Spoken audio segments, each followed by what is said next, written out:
Yeah, that's she's delivering a spirit amongst young girls. She's introducing. We've had a gangster spirit. The gangster spirit damn near wiped the young black males out. This spirit is fit to do a number on the young black girl. This film does not confirm or diagnose any medical condition. Any references to health concerns remain unverified and are discussed only within the broader context of public commentary and cultural reaction. It began with language that felt less like accusation and more like warning, a concern about influence, about the unseen forces that shape young lives. The suggestion was not of a single act, but of a pattern, a spirit as it was described, a cultural current that, in the past, had already carried consequences for one generation, and now, perhaps, threatened another. What followed was not framed as scandal. It was framed as unease. Behind red carpets and curated images, behind luxury and applause, there are private spaces the public never sees. In those spaces, reputations are protected with precision. Access is controlled, silence is negotiated, and image, above all else, is preserved. An insider chose to speak,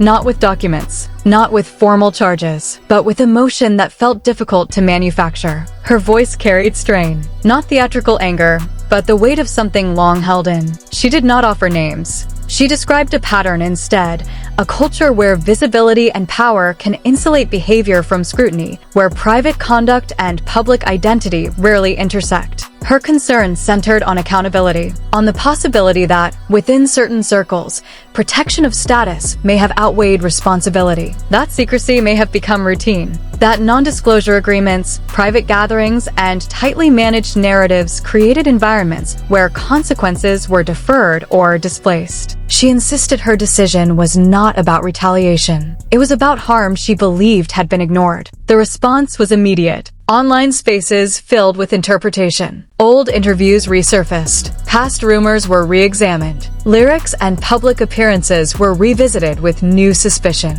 In the absence of specifics, imagination expanded to fill the gaps. But the reaction extended beyond the internet. According to those familiar with the situation, conversations shifted quickly behind closed doors. Questions were raised about her credibility. Attention moved from the substance of what was described to the character of the person describing it. The focus narrowed, not on whether patterns existed, but on why she chose to speak now. In industries built on image, narrative control is instinctive. She suggested that what she witnessed was not isolated, not the failing of one individual, but something structural, a culture shaped by hierarchy, access, and the quiet understanding that certain doors remain closed to scrutiny. As coverage remained cautious and official statements scarce, the silence itself became part of the story. No clear denials, no open confrontations, just distance. She later implied that her decision to speak was not only about exposure, but about survival.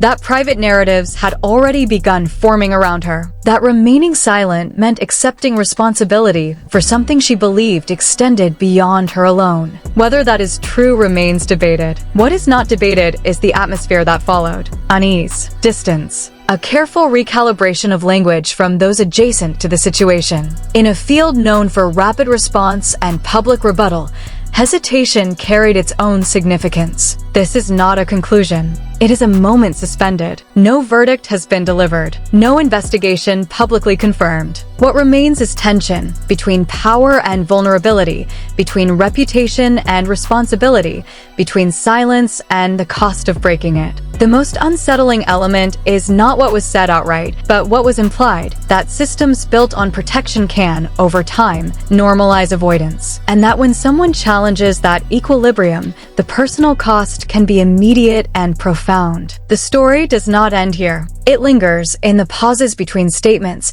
in the absence of clarity, in the awareness that some conflicts unfold not in headlines, but in quiet rooms where legacy and self-preservation are weighed against truth. And in that silence, questions remain. In the hours before the silence settled in, the conversation had already drifted into something harsher, fragments of accusation, crude insinuations, and the kind of language that thrives in rumor rather than fact. Names were invoked casually. Associations were drawn without care. Private lives were reduced to spectacle. It was loud, it was reckless, and it revealed less about the truth than about the environment in which the truth now struggled to breathe. Then, almost abruptly, the noise gave way to absence. The night after the live stream, there were no statements, no firm denials, no carefully drafted responses, just a pause that felt deliberate. In an industry trained to manage crises within minutes, the stillness was noticeable. Behind the scenes, conversations reportedly shifted into quieter rooms, not to argue publicly, but to stabilize privately.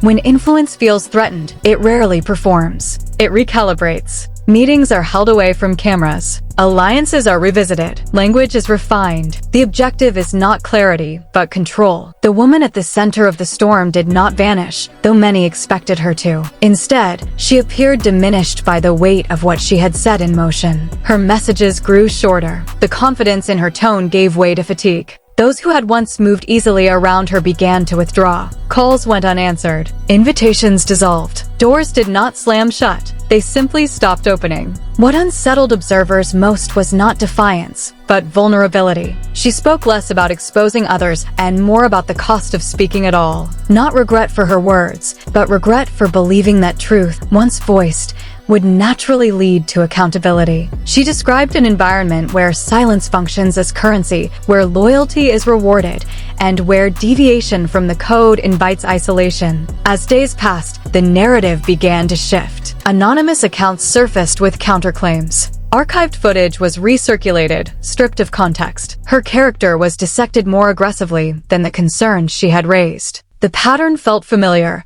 When a claim cannot be easily erased, attention turns to the claimant. Yet something else was happening in parallel. Viewers revisited old material, lyrics, interviews, public exchanges, with a more critical lens. What once seemed celebratory now carried undertones of discomfort. Long-dismissed rumors were reconsidered, not as proof, but as pieces in a larger puzzle. No names were confirmed. No evidence was publicly produced. Still, the unease lingered. She hinted that what had surfaced was only a fraction of what she knew.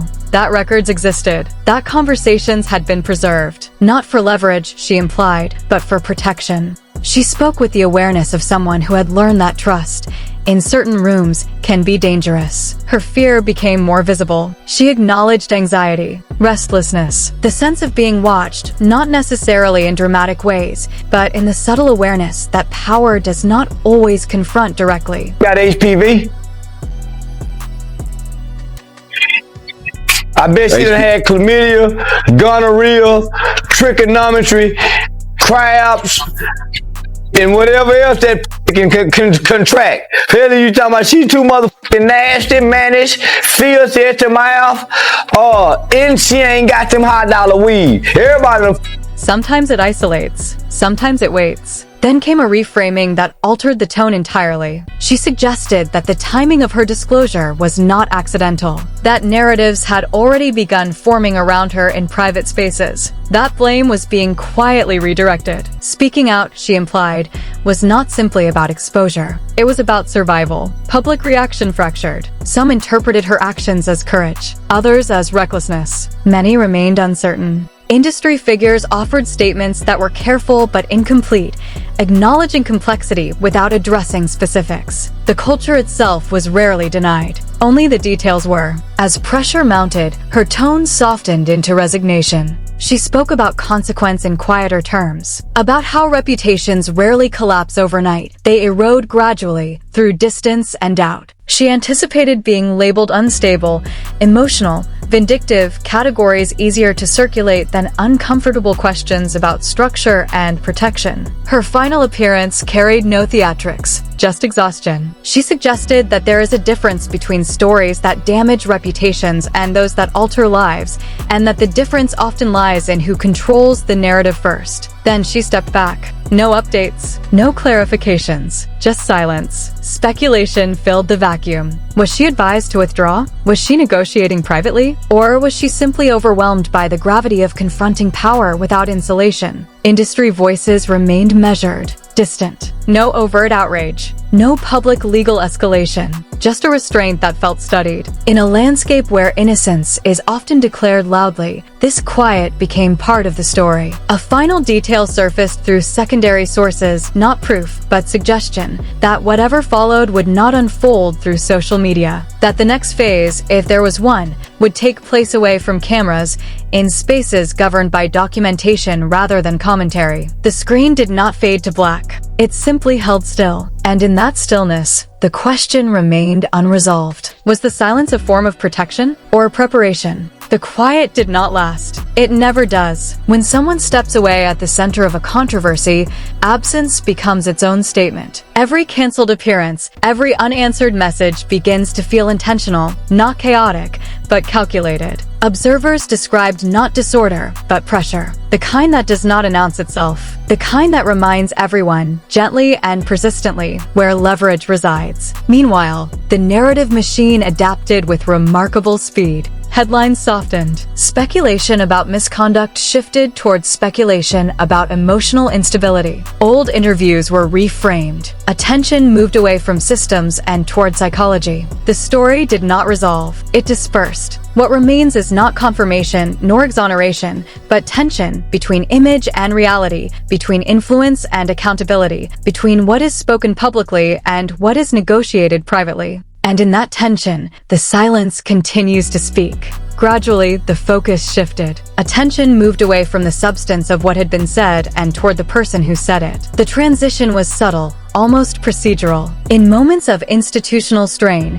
response rarely begins with confrontation. It begins with reframing. The story is not erased. It is softened. Certainty becomes ambiguity. Clear lines dissolve into competing interpretations. Doubt is introduced carefully until the audience is no longer reacting to a claim, but to each other. That is what unfolded. Online discourse grew increasingly hostile. Support fractured. Those who had initially praised her resolve began questioning her timing, her motives, her state of mind. The center of gravity shifted. It became easier to scrutinize her character than to examine the implications of what she described. Behind closed doors, another process was reportedly underway. Individuals familiar with how influence operates suggested that old records were revisited, messages, agreements, private exchanges, not for public release, but for assessment, to understand potential exposure, to measure risk. Because this was never solely about one person's testimony. It was about what that testimony might unlock.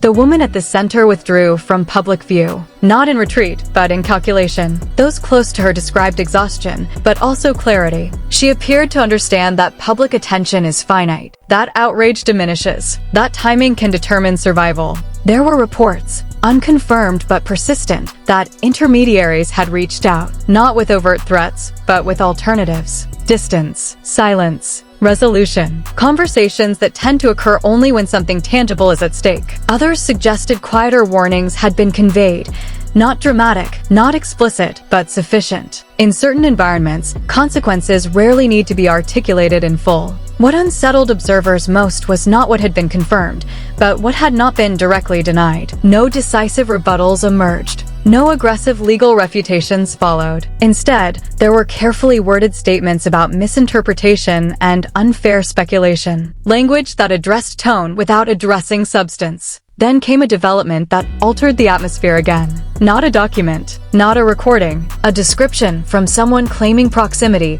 of material that allegedly existed. Nothing singularly explosive, rather patterns, repetition, concerns that had accumulated over time.